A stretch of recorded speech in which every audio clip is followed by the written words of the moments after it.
You can find a lot of nat gas in honey. You'll get at least one nat gas geyser from your seed. You'll get nat gas from your oil well overpressure as a byproduct of transforming crude oil into petroleum, and as waste from the fertilizer process.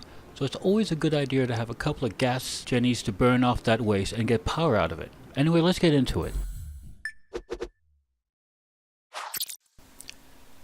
Hi, my name's Ash from the Twitch channel safeLanding, and today's automation blueprint is going to be looking at setting up a modular nat gas power plant, how to set up a power grid, and using automation tools to control just how much power you produce. Now when I find a nat gas geyser, I like to make a quick little setup that can generate power and help offset the drain on my coal resource. The main point of this build is that it's very quick to set up. Depending on how far you are from your base and the number of dupes, it can be done in 5 to 8 cycles. And if I need to increase the number of generators, I'll show you how fast and easy it is to expand. The power plant room will be immersed in hydrogen to help with the cooling, but I also need the base to be in mesh tile to allow the polluted water created by the gas gens to exit the room. The hydrogen will easily stay inside the build as long as the oxygen pressure below is roughly the same as the pressure in the room, and it can just sit there in a balanced state. There's a little lip on the outside wall in case of small pockets of random gases finding their way in the bottom, which can sometimes mess things up a bit, but that's fairly easy to clean up.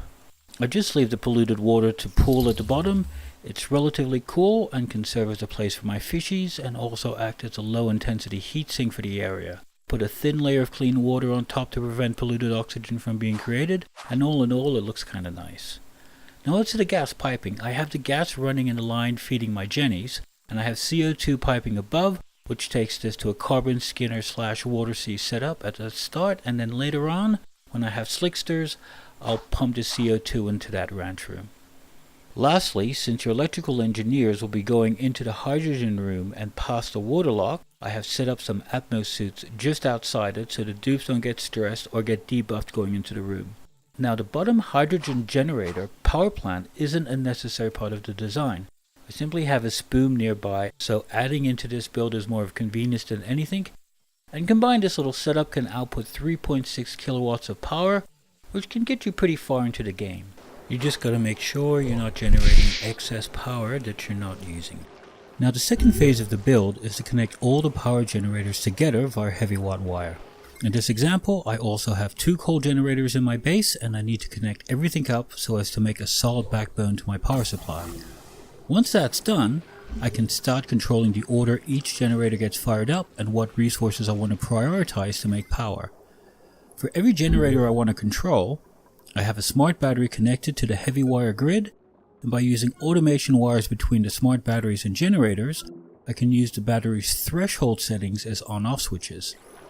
At the moment I have a lot of gas, so I've prioritized the gas generators to fire up first, and then the coal generators as a backup for peak times. This battery is set to 40, this one to 20, this one at 10. Later on I might have 120 tons of coal just sitting there, and I might tweak the settings so as to burn coal first. Using the smart batteries this way can also be used in controlling transformers on the consumer end. Transformers generate a lot of heat, 1000 DTUs when it's active. Smart batteries though generate 500 DTUs. So on low intensity consumer side grids, you'll generate a lot less heat if you turn the transformers on and off when you need to recharge the battery, and then that mini consumer grid can run off battery power fine. This technique though is very situational. On this transformer that's feeding power to my self-powered oxygen maker, I'm looking at 960 watts of continuous drain, and it's more heat efficient to run straight off the mains, so it's a judgment call. This arrangement also makes it really easy for expansion, as I just have to lift this part of the build and duplicate it. Start by building the outer wall, then you can break this wall here, letting the hydrogen spread out and more oxygen being let in, while you get the rest of the room set up. It's clean and fairly effortless. This gas element sensor is connected to this gas shutoff valve and will disable bringing in more hydrogen when it detects it. So you don't need to micro this balancing act. Lastly, I want to show you this door, which is used to stop the electrical engineers wasting time and resources tuning up generators that spend most of the time turned off, and keeps your dupes focusing on more important stuff. I found using this build that I can fit 6 gas jennies while keeping it as a power plant room. Though realistically, I've rarely had the resources enough to keep 6 running permanently. And by the time I've got 4 running non-stop, I'm deep into the game and I'm playing around with other forms of power generation anyway. If you got the gas, this build can meet your energy needs for early to end game fairly well. And that's it. I hope this video has given you some ideas into your own creations in Oni. Don't forget, if you like the vid, hit a like.